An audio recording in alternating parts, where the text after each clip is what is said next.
Hello everyone, welcome to Kumari's Kids channel. Today's story is going to be about the Little Mermaid. The Little Mermaid and a special song.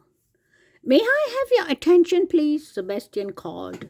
The crab tapped his baton on a podium. King Triton's birthday was in a couple of days, and the court musicians were planning a special performance. Triton's daughter Ariel would sing while the orchestra played a brand new tune. Sebastian wanted the concert to be spectacular, but they still had a lot of work to do. The crab raised his baton and the musicians began to play. But beautiful music filled the sea until clang. Who did that? Sebastian demanded. I did, a young mermaid named Coral replied quietly. The best way to play the cymbals is to hold on to them. Now, if there are no more interruptions, Sebastian said grumpily, let's continue. He the rehearsal went from bad to worse. Coral dropped her cymbal a second time, clang. Then she tripped and landed on top of a kettle drum. As Ariel watched, Sebastian threw down his baton. Rehearsal is over, the crab yelled and stormed off. Ariel helped Coral up. Don't mind, Sebastian. I'll never be able to get this song right, let alone perfect. Coral said sadly. Don't worry about it, Ariel said. The only thing I'm perfect at is making Sebastian mad. You should have seen his face the last time I went to the surface. You have been to the surface? Coral asked, amazed. You must be the bravest mermaid ever. It's just something I like to do, Ariel said. I'm always gathering treasures. Would you like to see my collections? I'd love to, Coral exclaimed. The two mermaids swam to Ariel's grotto.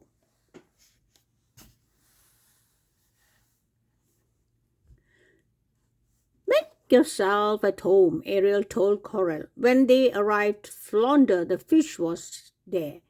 He waved a fin at them. The young mermaid swam around examining jewelry and shiny trinkets. Where did you find all of this? Coral asked, as she put on a strand of pearls. I found some of it in a sunken ship, replied Ariel. You have been inside a sunken ship? Coral said with a gasp.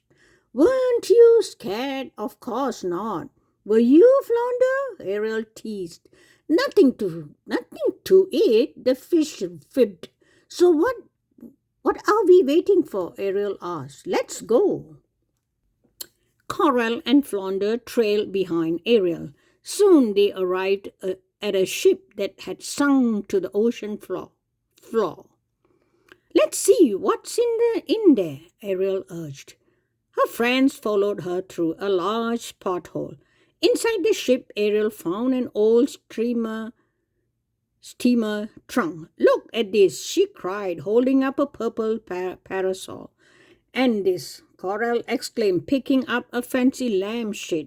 I wonder what it's for. My friend Scuttle can tell us. Ariel said, follow me. Where are we going? Coral asked Flounder. To the surface, he replied, matter of faculty. Oh, he replied matter of factly.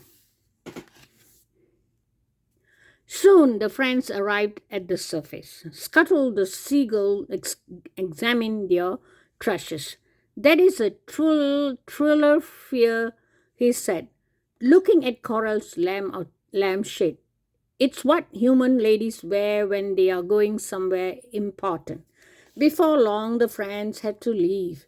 As they headed home, Coral asked Ariel if she could keep the trilophere at the grotto. It might get broken at home, she explained. Of course, Ariel agreed. The grotto is my secret place and it can be yours too.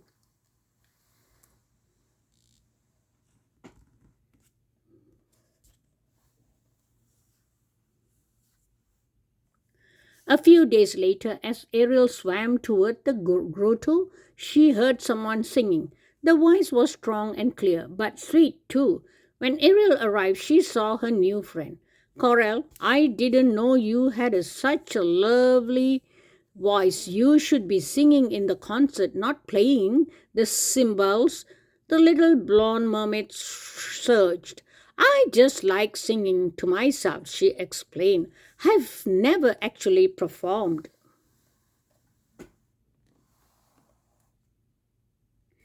The next day, at rehearsal, Sebastian made Ariel and orchestra practice over and over.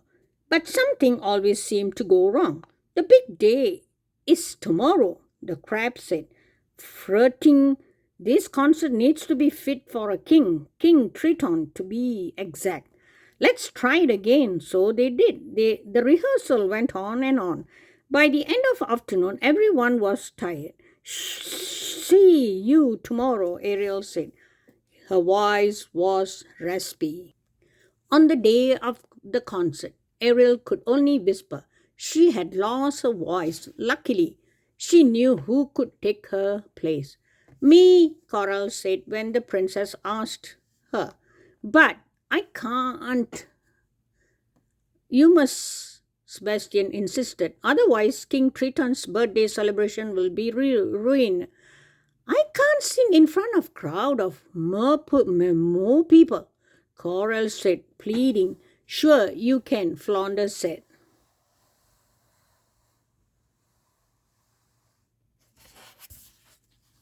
Coral thought about how she had visited a sunken ship and gone to the surface things she had never thought she could do, all because of Ariel. Now, her new friend was counting on her. All right, Coral said slowly, I'll do it. The night when Coral peeked out from backstage, she nearly fainted. The entire kingdom was there, including her parents and her brothers and sisters. King Triton and Ariel sat in the royal box. When it was time, Coral took a deep breath and swam out on stage. As the orchestra started playing, she sang softly, but as she went on, Coral's voice got louder. Before she knew it, the concert was over and the audience began to clap and cheer. Coral said, Sebastian, smiling, you can give away your symbols from now on. You're going to be a court singer.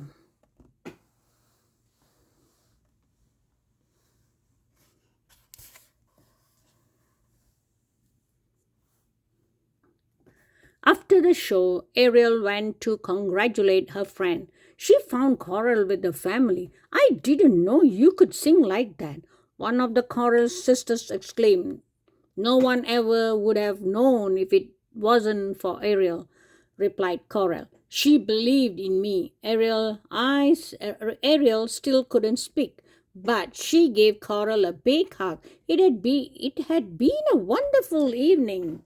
Okay, this is the end of Little Mermaid story. I will see you guys in the next storytelling.